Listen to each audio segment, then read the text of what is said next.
much for the invitation, Neer and Kite, to present this paper in the UCSB DeFi seminar. It's a great pleasure to present this paper. It's called the Crypto Multiplier. It's joint work with Rod Garrett, who is with the Bank for International Settlements. And this paper really started with something that we wanted to highlight for an issue that we wanted to highlight for people in the industry and policymakers.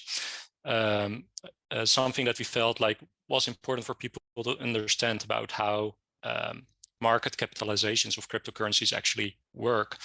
And it started really with a policy note and then kind of evolved more and more into a paper. So I wouldn't say it's yet a full paper, but I think there's kind of some nice materials, some kind of insights that are relatively easy to derive without making too many assumptions. And that's really what this paper is about. So what we started this project was really the notion that cryptocurrency exchange rates, they are really very volatile.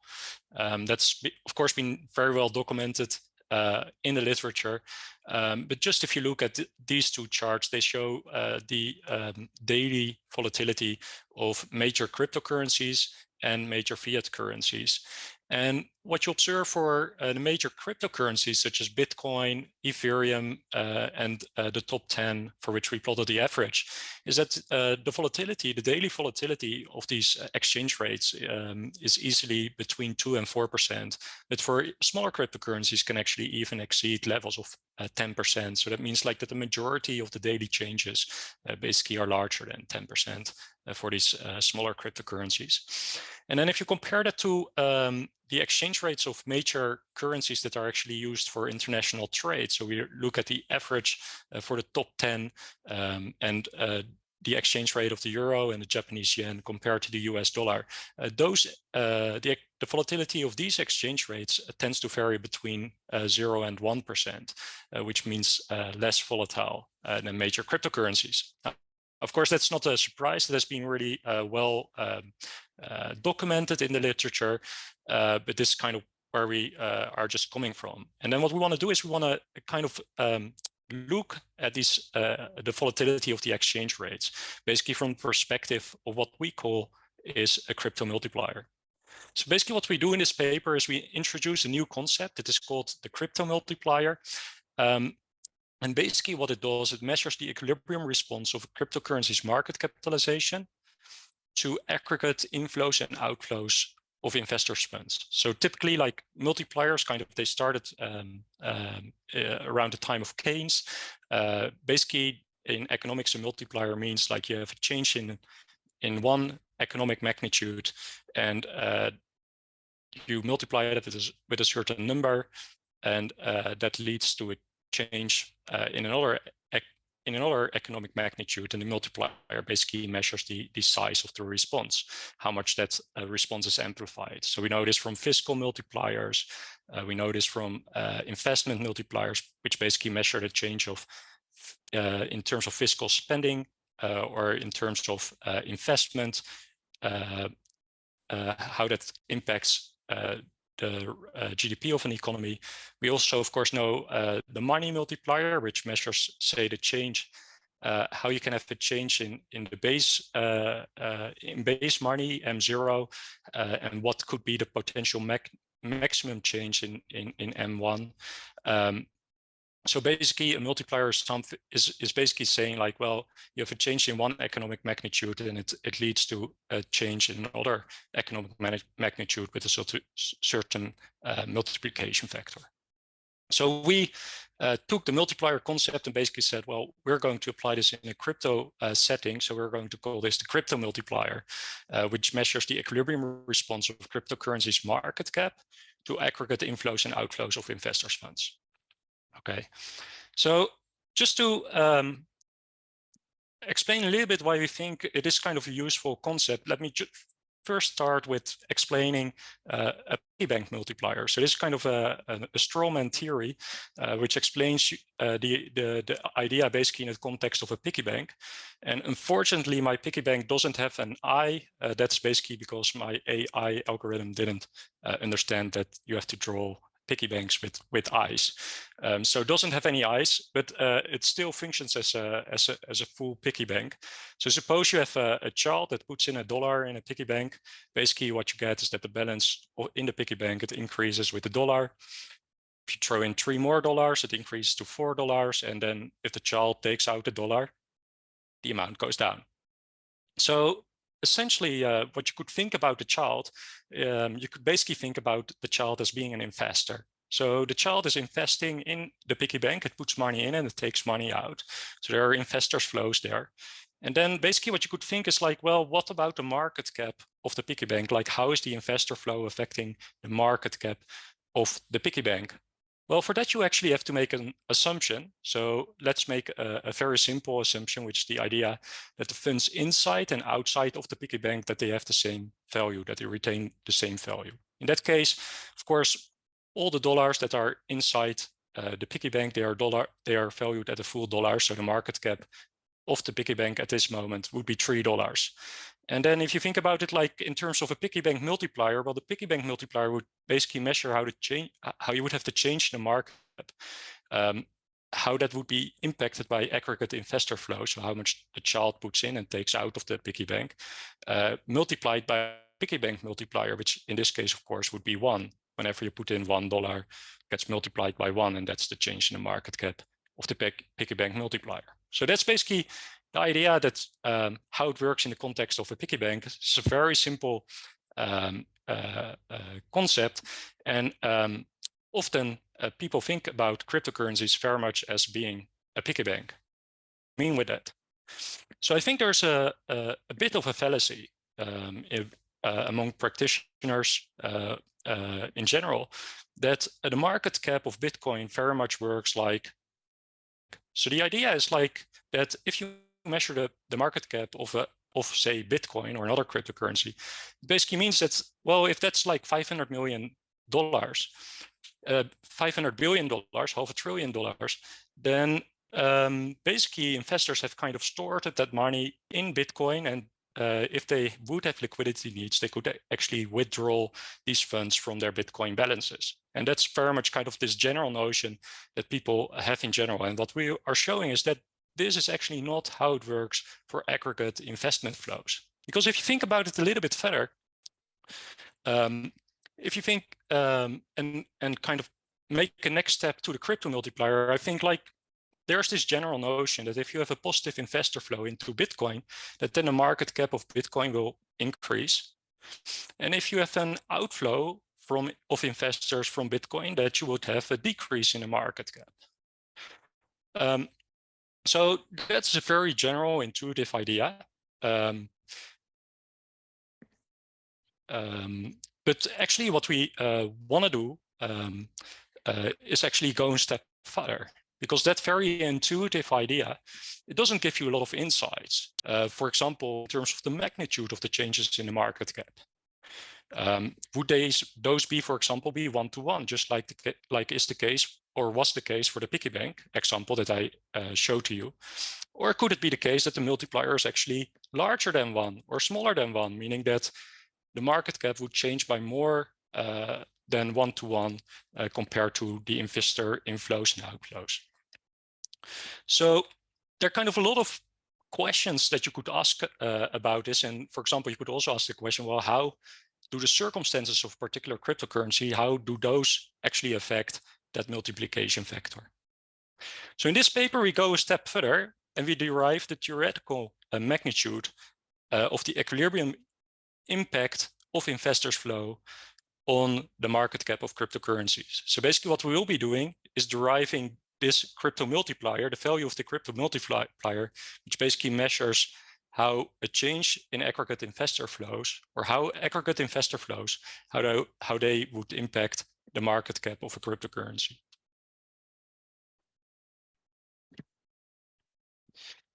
So what do we do in this paper? Well, first of all, we derive a tractable formula using the quantity equation and a few simple economic assumptions. And what we observe from that formula is that the crypto multiplier takes larger values if a smaller share of that cryptocurrency is used for making payments. And if we look at empirical evidence, then what we observe is that only a small number of coins is actually held for making payments. So this implies that in practice, you would observe relatively large cryptocurrency multipliers for these cryptocurrencies. And this holds true for the major cryptocurrencies like Bitcoin, like only a small number of these coins is actually held for making payments. So for these major cryptocurrencies, you actually would, even for these major ones, you would expect relatively large multipliers. We will also derive conditions in which the crypto multiplier will be larger than 1. So that's kind of particularly interesting idea, because basically it means that if you have investors and they withdraw, say, $1 from their by selling some of their cryptocurrency holdings, then basically you would observe that the market capitalization of that cryptocurrency would be reduced by more than $1. And basically what we observe from our analytical results is that typically the crypto multiplier will be larger than 1. And what this all implies is, well, basically the high volatility that we observe for cryptocurrencies is likely to remain unless making payments becomes the primary use case of cryptocurrencies. Can I ask a question? Yes. What do you mean by making payment? It's include paying for miners or? Yes, so I will explain it a little bit more, but typically you could think about this as making payments for goods and services. So suppose you buy something from an online store, and then at the checkout you say, I want to pay with Bitcoin, or you want to pay with Ethereum.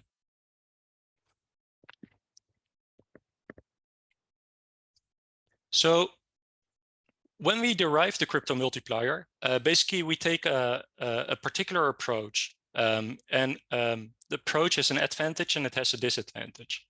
So what we'll be doing is we will make very explicit assumptions about how people act. So rather than deriving by micro foundations why they act in a particular way, we're just going to assume a certain type of behavior. So we're not going to explicitly model the choices of individuals. So of course, that's like, it's no longer fashionable to not assume why, for example, a particular cryptocurrency is not being used as a unit of account of why people pay with the cryptocurrency or not. It's no longer fashionable not to model these choices, but basically in this paper, we will not explicitly model these choices. So we're going just to make assumptions about how much is being paid in with cryptocurrency and that the cryptocurrency is not being used as a unit of account. Now, the bad thing about this is that this is no longer that fashionable in economics. But the good thing is actually that the results, they will hold true regardless of how individuals had made their choices. So as long as their behavior satisfies our assumptions, basically our results will hold true. So in that sense, some of our results will be more general than if you were to make very specific choices about why people make the choices that they do make. There's a question in the Q&A from Tony. Does the multiplier change over time? What time frame should we think about these multiplier? That's an excellent question. If that's fine, I will get back to that question a little bit later, if that's okay, because indeed we are talking about crypto multiplier. We are talking about a change in the equilibrium market capitalization. So it may take a little bit of time before you actually get to that level, but let me spell that out a little bit once we get a little bit further in the derivations, if that's fine. But that's an excellent question. Now, of course, there's been a lot of progress in the economic literature on the exchange rates of cryptocurrencies, both empirically and theoretically. Like, we've now a much better understanding about what drives the exchange rates of cryptocurrencies than we had before. So basically what I did in this, on this slide, I just kind of made kind of 4 bullet points. So there's kind of the empirical crypto literature on the crypto exchange rates, that they are highly volatile. Then there's some very interesting work on the economic incentives of consensus protocols, which basically enable the existence of cryptocurrencies. And then there is quite some literature on that provides theoretical models for the exchange rates of cryptocurrencies, like Bitcoin. And then there's also quite some literature that actually uses that theory to kind of explain why companies can raise funding by issuing their own coins. Now, if you look at this literature review, you will observe that some of the studies on this slide, they got a blue color. So they have a lighter color than the other studies. Why did I give them this particular color? Well, because all these studies basically assume that cryptocurrencies, that they are not being used as a unit of account.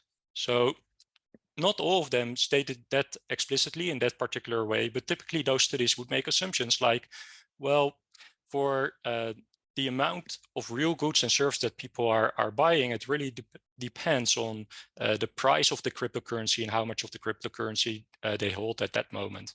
Or they would say, individuals can buy the same amount of goods and services with their dollars as they can with their holdings of cryptocurrencies if you multiply the number of coins that they hold with the most recent price. So kind of these studies, they basically assume, as is quite standard in the literature, that that cryptocurrencies are not being used as a unit of account, but that they are actually being used as a means of payment. And we will follow that assumption. And then there's one study that I've underlined. So that's a paper by Wilco Bolt and me. And like the start of the derivation that we'll be showing will actually is identical to the early derivations in that particular paper. But then at some point we take a different direction. So let me move to the theory. So for the derivation of the crypto multiplier, we're just going to state a few assumptions. So as long as these assumptions hold, our theory will hold, our results will hold. If these assumptions do not hold true, then our results do not necessarily hold true. So the first assumption that we're going to make is that cryptocurrency is not being used as a unit of account.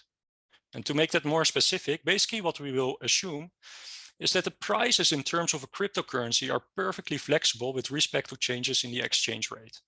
So that the number of coins that you have to pay, it depends basically on the price in fiat currency and the latest available exchange rate. So the price in Bitcoin, it is the price in dollars divided by the exchange rate. Just to provide you with a quick example, suppose you want to buy a car of $60,000. Suppose the exchange rate of Bitcoin is $30,000, then you have to pay 2 Bitcoins. Now, if the exchange rate of Bitcoin goes down to $20,000, then the car dealership basically wants more Bitcoins. So it's not going to say you're now getting the car for $40,000, 2 Bitcoins. No, the price in fiat currency, that one is fixed. So the price in fiat currency still stays $60,000. But then since the exchange rate is now $20,000, you have to pay 3 Bitcoins for the same car. Can I ask a question? So when you mean cryptocurrency, it's without stable coins, right? So there, we will be making an assumption that excludes stable coins. So far I've not made an assumption that excludes stable coins, but there will be an assumption that excludes stable coins. I see. Because with some stable coins like this, the price will be like, if it's pegged to the dollar, so it could be unit of account in some sense. Right. So we are actually going to make an assumption that basically specifically will exclude stable coins. Okay. Because basically what we will be assuming is that market circumstances do not affect the number of units that exist. Of course, with stable coins, if there's more demand for stable coin, the exchange increases, and then more of a particular stable coin gets issued because people arbitrage that back to a dollar, assuming that the stable coin is functional as being stable. Now, this assumption that basically the price in fiat currencies are relevant, and then you're just using the latest available exchange rate to determine how much Bitcoin you have to pay or how much Ethereum you have to pay. It's very much connected to a practice where basically people quote prices in euros, they quote prices in dollars.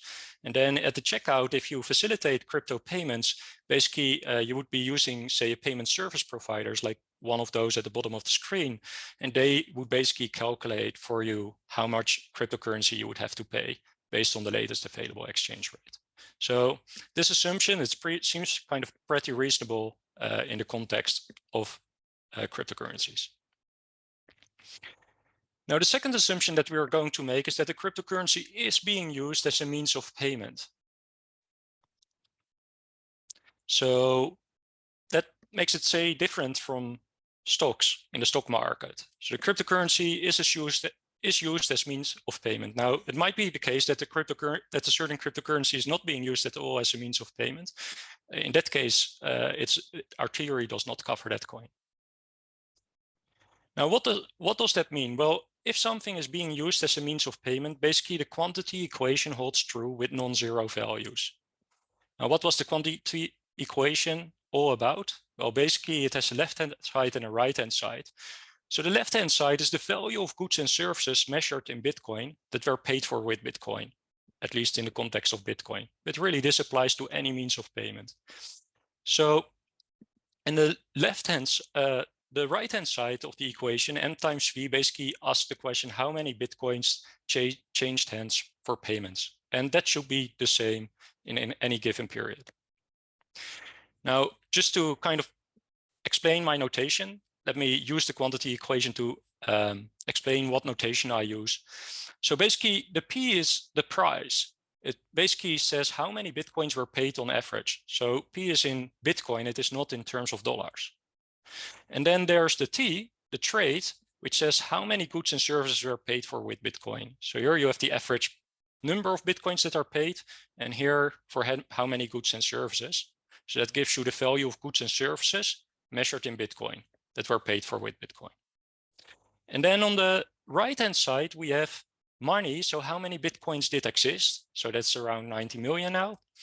And then we have the velocity, which basically says how often was the average Bitcoin used to make a payment for goods and services. And that basically gives you the answer to the question, how many Bitcoins changed hands for payments? And as we all know, the quantity equation, it basically follows immediately from the definition of velocity. There's really no theory behind it or any further theory behind it, because basically if you take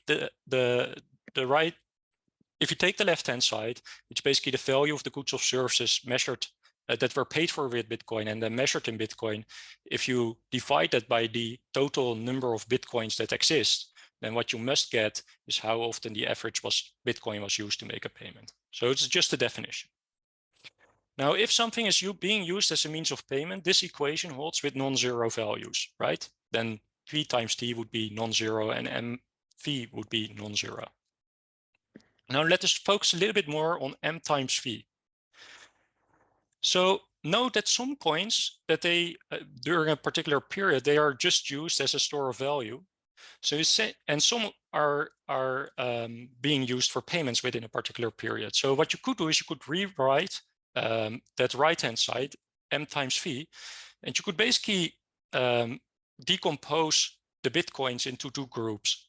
Some that are used to make payments, and those would have as particular velocity, say V star. So V star measures the velocity of the coins that were actually being used to make payments. And then there are Z coins that were just held as a store of value. They were not being used to make payments with a particular period. Those must have a zero velocity by definition, because the definition of velocity is, well, how often is a particular unit being used to make payments within a particular period. So if something is only held as a store of value and not being used to make payments, then they must have a zero velocity. So you can rewrite the right-hand side, the M times V, by M minus Z, where Z measures the number of coins that are not being used to make any payments, multiplied by V star, and V star is the velocity of coins that are actually being used to make payments. Now so this was about the right-hand side of the quantity equation. Let's now move to the left-hand side of the quantity equation, which is the P times T. So P times T, just a quick reminder, was like the number of the average Bitcoin price for the goods and services that are paid for with Bitcoin multiplied by the quantity of goods and services that were bought with Bitcoin. Well, what you can do is you can divide and multiply by the price in terms of dollars, whenever the price of dollars is non-zero. And then what we have is that we have the price in Bitcoin divided by the price in dollars. Now, because we assumed that Bitcoins were not being used as a unit of account, we can actually replace that by 1 divided over the exchange rate. Because of that first assumption, we can basically rewrite P divided by P dollar by 1 divided by the exchange rate. So that's the first change we make. And then what we have as well is the price in dollars of the goods and services multiplied by the T, which is the number of goods and services that have been paid for with Bitcoin. So essentially P dollar times T is basically the value of goods and services that were paid for with Bitcoin, but now we're not measuring that in Bitcoin, we're measuring that in dollars. So for example, within a particular period, within a particular month, it could be the case that we had like $1 billion of goods and services being paid for with Bitcoin. So that would be T dollar. And now, since we know that the quantity equation holds true, the M times V must be equal to P times T, we must also know that the right-hand side here and the right-hand side here are the same. Now here we have the exchange rate. So we're going to multiply both sides with the exchange rate. And then what we're going to do, we are going to divide both sides by M minus Z V star, which we can only do if that is non-zero. So there we are using the assumption that cryptocurrencies are actually being used as a means of payment. And if we do that, we get an equation for the exchange rate that reads as this. So we get the exchange rate of, say, Bitcoin in dollars. And it's a function of a numerator and a denominator. Now the numerator, it measures the dollar amount of transactions that were paid for with Bitcoin divided by the velocity of Bitcoins that are actually used to make payments. So basically what the numerator here is measuring is what is the dollar value of Bitcoins that are necessary to process payments, because we have the dollar value of payments divided by the velocity of the average Bitcoin that's actually used to make payments. So that's the dollar value of Bitcoins that we need to process payments. And M minus Z is the number of Bitcoins that are actually available to process payments. Now, we're on top of this equation, which was also in the which also appeared in the paper with my co-author Wilco Bolt. We're now going to stack two more assumptions on top of it. So the first assumption is that the total number of cryptocurrency units is non-responsive to market conditions. So this is basically going back to the question. This assumption is basically ruling out stablecoins, because in stablecoins, basically what you have is actually that that the number of coins that exist will actually respond to market conditions. If there's more demand, you would see an increase in the number of coins. Now, over here, you see kind of the path of, say, the number of Bitcoins that exist. It is more or less deterministic. There's actually a little bit of stochasticness there. So it is not, this assumption does not hold perfectly, but it's actually getting really close. Of course, there's a little bit of stochasticness because if there's kind of more favorite market conditions, the price of Bitcoin goes up with more miners entering the market. So you actually have kind of a small positive shock in terms of how many Bitcoins are mined. And then that smooths out because the algorithm adjusts over time. So the total number of cryptocurrency units is non-responsive to market conditions seems to be a good first order approximation for many cryptocurrencies, not all. And then the second assumption that we make is that a change in the number of coins held as a store of value will not permanently affect the transactional demand for cryptocurrency in terms of fiat money. So, and this is an assumption that we will actually relax later. But essentially what this is saying is, well, whether people want to pay with Bitcoin and how many Bitcoins they hold in their wallet, or what the dollar value is of the Bitcoins that they want to hold in their wallets, that is actually not affected by the current exchange rate. So people really care when they withdraw when they buy Bitcoins to put in their wallets to make payments, they really care about like the dollar value that they put in their wallet. They don't really care about the number of Bitcoins. Now, going back to the question, like, what do we mean, like with, say, when do you reach the equilibrium? So in practice, it can take a while before you kind of have your balance readjusted, of course, depending on how often you make payments. So that's kind of going back to that earlier question about like, how fast do you reach the equilibrium? But what we will be assuming, at least as a first step, is that a change in the number of coins held as a store of value will not permanently affect the transactional demand for cryptocurrency in terms of fiat money. So what does this mean? Well, basically, the last assumption assumes that the numerator doesn't change if you have a change in Z. So the transactional demand for dollars, the transactional demand for Bitcoin in terms of dollars, it is not going to be affected by how many are held as a store of value. And the second assumption, and the third assumption that we make, so one before, is that the number of Bitcoins that exist is not affected by market circumstances. So it's not affected by the number of Bitcoins that are held as a store of value, or by the exchange rate. Now, if you take these assumptions, at least as a first order approximation, basically what you can do is you can calculate the change in the exchange rate if you have a change in the number of Bitcoins that are held as a store of value, that are not being used as a means of payment. So how do you do that? Well, mathematically, you simply take the derivative. So if you take the derivative from S to Z, so basically what you get is that the exchange rate divided by M minus C. So basically, what does this formula tell you? It basically tells you like, well, if you have an investor, if all investors together buy one more Bitcoin, then this would be the change in the exchange rate of that particular coin. And then, of course, that's not what the crypto multiplier is about, because like, well, buying one Bitcoin can be really expensive. The current exchange rate is around $30,000. So, and what our crypto multiplier is about is, well, how big is the change if you have just a $1 investment flow? So what we actually need to do is we're going to need to divide both sides by the exchange rate of Bitcoin or of any cryptocurrency.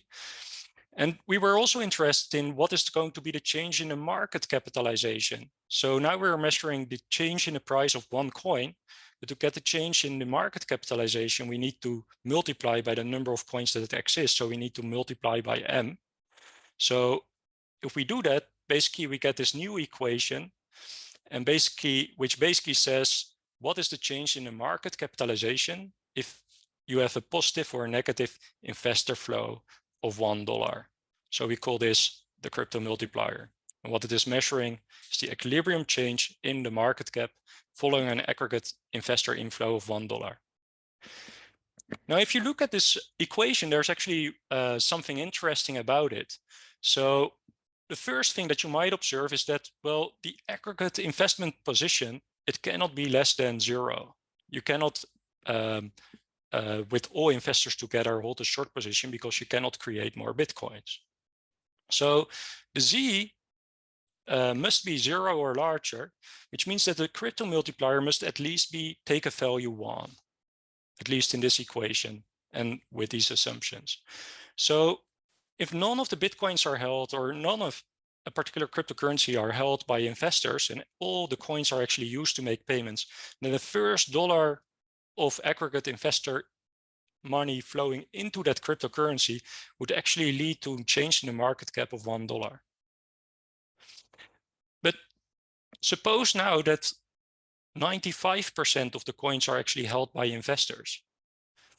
Then basically what you have is this formula. It basically boils down to 1 divided by 0.05. So basically gives you a crypto multiplier of 20. So it means that if 95% of the coins are held by investors, if you have an aggregate investment inflow of $1, you would actually have a $20 change in a market cap. And similarly, if they would hold 99% of all coins, then that $1 change in investor flow would actually result in a change of the market cap of $100.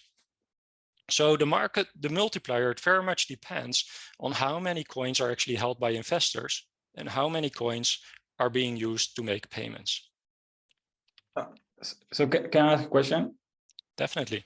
So basically it means that it can be between 0 to infinity, whatever, and the lowest the number, it means that more people use it for transaction. The highest is more people use it for investment, right? Yeah, so it can take any value between 1 and infinity indeed. And then the more of the coin is held for investment, it's higher. The higher the multiplier. Yes. So if you have a particular coin that's actually not has very little use for payments at the moment, then the crypto multiplier will be extremely large. I see. And do you think, like, just in curiosity, but we can use the same method also with stock markets? It's an excellent question, especially because there are some papers that actually look how the changes in the demands from different investor groups change the prices in crypto or change the prices in stock markets. Now, note that there's an interesting parallel there, but this is also different because stocks, they are not being used as a means for payment. So if one investor sells to another investor, there's really no change in the aggregate investor flow. So the aggregate investor flow is still 0. With cryptocurrencies that are used as a means of payment, it is different because actually if investors start to buy the coin for higher prices, then basically the people who use them to make payments, they need fewer coins. So with cryptocurrencies that are being used as a means of payment, you can actually have a change in the aggregate number of coins that is held by investors, and you can have a positive and negative aggregate investor flow. So if you want to think about, if you kind of want to take one more step further, one more step in that direction, is like in stocks, you can have positive and negative aggregate investor flows, but this would be, say, dividend events or events where the company buys back stocks or actually issues more stocks. But typically for stocks, in a typical situation, you actually don't have any aggregate investor flows, except when there's new issuance. And with the other case I mentioned. So cryptocurrencies that are being used as a means of payment, you actually have like the investment demand on the one end, and you have the payment demand. And the more demand there is from the aggregate investors, the fewer coins are actually needed to process payments. So that's kind of the difference. And that kind of allows us to derive such a precise formula. Okay, thanks so much. Thank you so much for the question. It was an excellent question, and also helped me to explain a little bit more where the effect comes from, which is very useful. So the crypto multiplier, you can think about, well, what is the value of Z? So how many coins are actually used in that formula? How many of the coins are held as an investment and not being used as a means of payment? And the problem of bringing Z to the data is that it's actually really hard to get a good estimate of how many coins are just held as a store of value. Now, one thing that you could use as a potential lower bound, perhaps, is, say, the share of coins that have been inactive. So Coinmetrics has a really nice database on this. So they actually keep track of like how many coins or the share of coins that's actually held in addresses over, say, that remained inactive over, say, for example, the past 180 days or different time periods. So I just took one time period here in this chart. Basically, what you observe is for Bitcoin, this number is kind of floating between 75 and 80%. So 75 to 80% of the Bitcoins did not move over the past 180 days. And then for Ethereum, that number is slightly lower. It's around 60%. But basically, you can think about this as being kind of more or less like a lower bound for the value of Z, in the sense that, well, for these coins, we don't exactly, of course, for the coins that did move, we don't really know whether they were used as a means of payment. But if they didn't move at all, we're pretty sure that they were not being used as a means of payment. Now, there are also other proxies for which we could kind of guess that they might be correlated to the number of coins that is actually held as an investment or as a store of value. So the share of value in addresses holding more than 0.1% of the coins, probably if people hold such a large share of a particular coin, it's unlikely that they really use that to make payments. These are addresses that hold more than 1 out of 1,000 coins for a particular cryptocurrency. And similarly, you could think, for example, about the share of value that is held in the top 1% of the addresses. It's unlikely that people are actually having these addresses as their wallets to actually make payments. It seems pretty reasonable to assume that at least this would be positively correlated to investment. Now, what you also observed is that there's a dashed line here in this chart. On the vertical axis, there's the volatility, the daily volatility. Now, this dashed line, it gives a nice impression, but of course, that's not statistically significant at all. But we do, in the appendix of the paper, we do actually a small statistical analysis for various proxies of Z and how the relationship with the daily volatility. So just to give you kind of a quick overview of that analysis. So basically what we're going to do is we're going to regress the volatility, the daily volatility of cryptocurrencies over the next 180 days based on what we observed just before that window. And then we're going to use different proxies for the amount of cryptocurrency held as a store of value. So one proxy that we're going to use is the share of coins in addresses with at least 0.1%. We're going to use the share of coins in the top 1% of the addresses. And then we're also using a principal component. So basically what we're going to do, we are going to extract a principal component of 4 different proxies.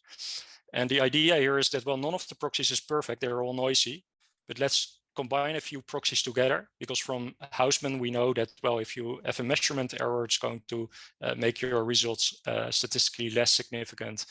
You're also going to get results that are biased downwards towards 0. So let's combine a few proxies together, extract the principal component, and hopefully get a more precise value of a measure that's correlated to Z. So we use 4 different proxies for that particular measure. So we use the share of coins in the top 1% of the addresses. We use the share of coins in addresses with at least 0.1%, but then we also add 2 more. One is the share of coins held by the top 100 addresses, and a further proxy that we use is the number of addresses that hold less than $100 in a particular cryptocurrency, and that should be negatively correlated to Z. And that's indeed what you get with the principal component analysis. So we basically get this data for native coins, meaning coins that are actually issued with a particular blockchain, and also used to pay for transactions on that blockchain. So you can think about this as, well, we take these cryptocurrencies because we know that they are used as a means of payment, at least to make payments, to pay for the payments on that particular blockchain. So basically what we get in terms of results, well, you could kind of say, well, the glass is half empty or it is half full. It really depends a little bit on the proxy that we use, and kind of it's just a kind of a small result that we have in the appendix of the paper. We don't want to kind of overemphasize this, but basically we do 2 sets of regressions, one without fixed effects and one with fixed effects. And basically, if you look at the share of coins and in addresses with at least 0.1% of the coins, that one is positive and significant if you do not include fixed effects, but if you include fixed effects, kind of comes borderline to not significant. The share of coins in the top 1% of the addresses is positively correlated, but not statistically significant at all.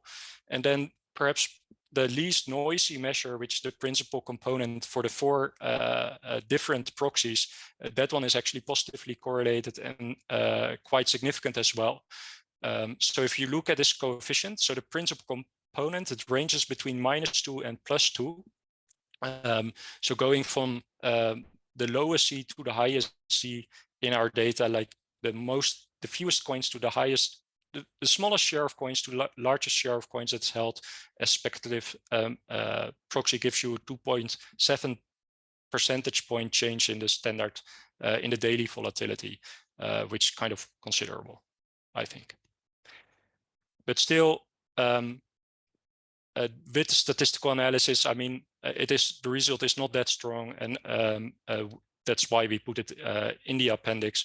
But it's kind of a nice confirmation of at least like our first intuition. Now let us just think a little bit about the implications of high crypto multipliers. Well, first of all, I think what is an important implication is that, well, if you think about large block holdings in a particular cryptocurrencies, then you have to be very careful when you evaluate the value of those block holdings.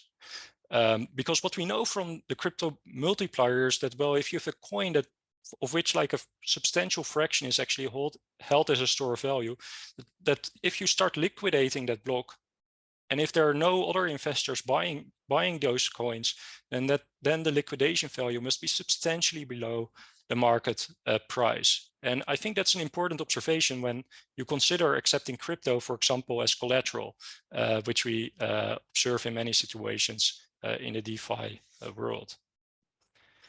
Now, of course, it is kind of nice to introduce, to look at a case where we kind of see the crypto multiplier at work in terms of that it's being actually anticipated by investors. So just giving a small example of Ripple and XRP. So Ripple is a company which issued 100 billion of a particular coin called XRP. And there were 80 billion were given to a foundation to kind of build the company, and then 20 billion were given to 3 founders of the company. One of them being Jed McCaleb. And Jed McCaleb, he left the company end of 2013, early 2014. And then in May 2014, he made this announcement. So he said, well, I got 9 billion XRP. Some of that I have given away. But I plan to start selling all my remaining XRP beginning in 2 weeks. And because I like you so much, I want to pre-announce this publicly before I kind of start selling the coins. So that's what he wrote. Okay. So you could kind of wonder, like, what would be the potential impact of this news on the market price of XRP. So he had already long left the company, so he was no longer affiliated with the company. He was actually planning to start a new company, kind of in more or less the same field. So if you think about this broadly, well, he held at most 9% of the outstanding XRP at that point in time. So if you kind of consider this from everybody else, it's kind of what you get into circulation is 9% of the coins, which is basically kind of saying like, well, for everybody else, the supply of that coin is increasing by about 10%. Everybody else is holding 91%. Now you get plus 9%. So that's kind of an increase in the supply of about 10% for everybody else. Now, if you actually look at the impact that this had on the market cap of XRP, it's basically here you observe the price of XRP around that announcement. So the dashed line, it shows you the moment that this announcement occurred. And basically what you observe in this chart is that the price of XRP after the initial crash, it went down by about 30 to 40%. Now you might wonder, well, is this because the Bitcoin price went down as well? Well, actually you can also look at this in terms of the price of Bitcoin. Basically what you observe is just the announcement. So he actually hadn't started selling yet. He just made this announcement, and the market reacted by understanding that, well, this is going to have a huge impact on the exchange rate of XRP, just because we have now more of XRP in circulation. Of course, in reality, kind of to just tell a little bit more about the story. So actually, Ripple and Jed McCaleb, they got into talks and became a little bit of a legal fight. In the end, they agreed that he would be slowly selling XRP over at a slow pace. And I think 2022 he finished selling his last XRP.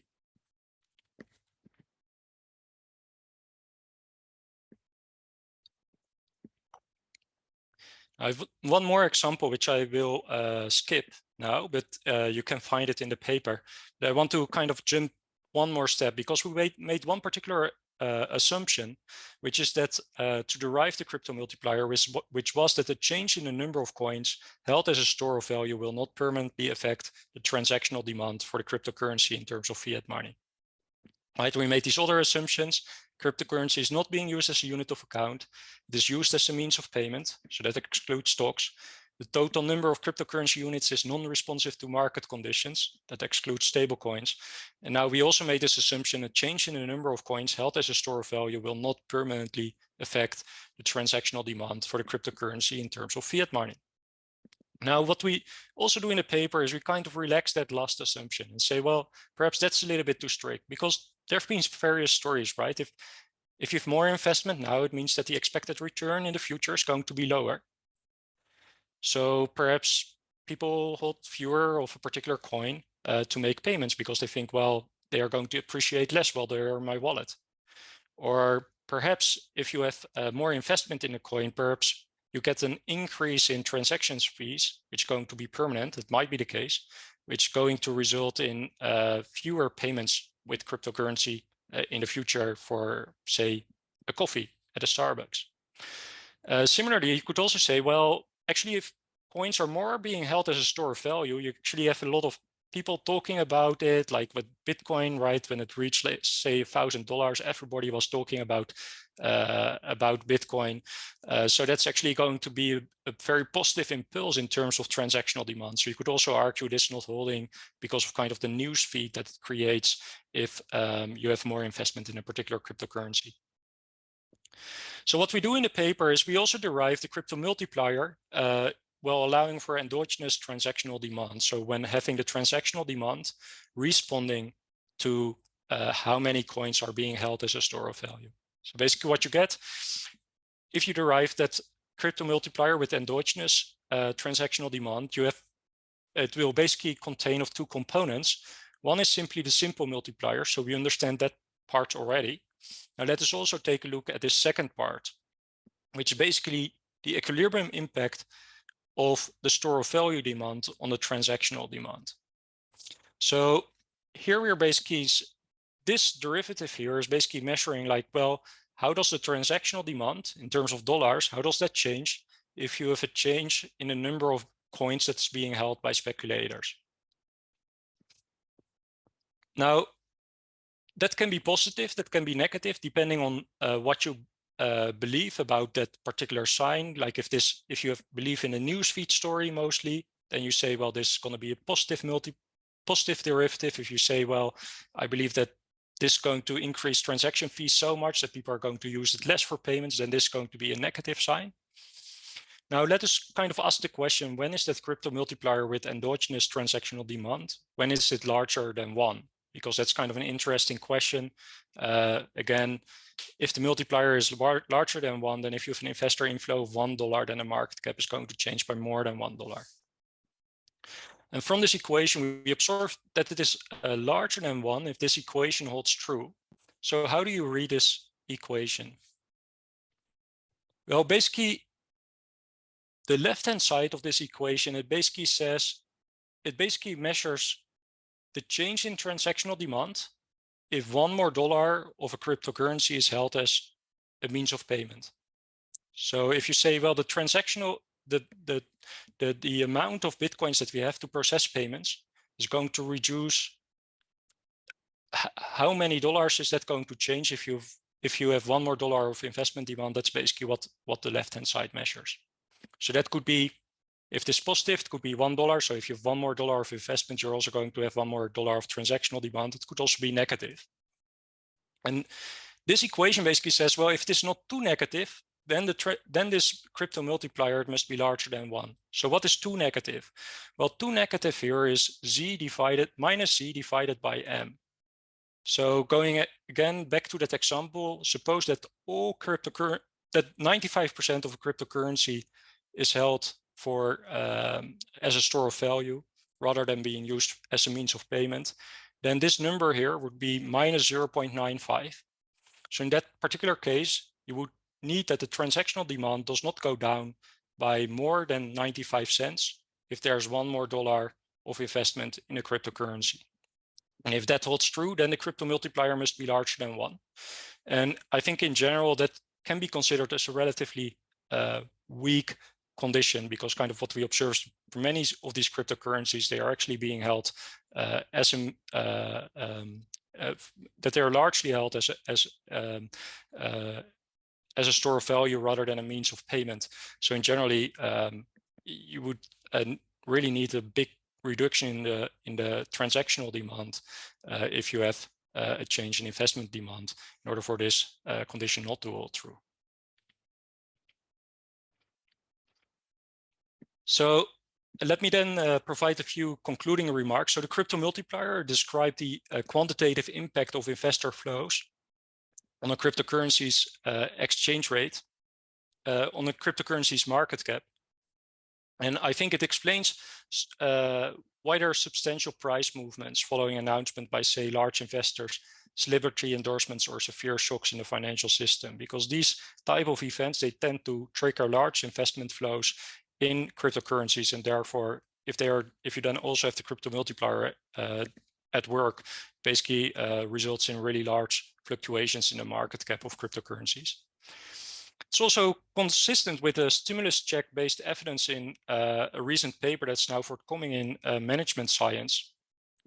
In that paper, the authors basically try to measure, based on the stimulus checks, what would be the sensitivity of the Bitcoin price based on investment inflows. And they find an elasticity of about 19. So kind of bringing that back to the data, it would give you more or less, it would say, but it's like a little bit, I'm not sure whether you can actually say that precise, but it would kind of suggest that 95% of the Bitcoins is being held mostly as a store of value.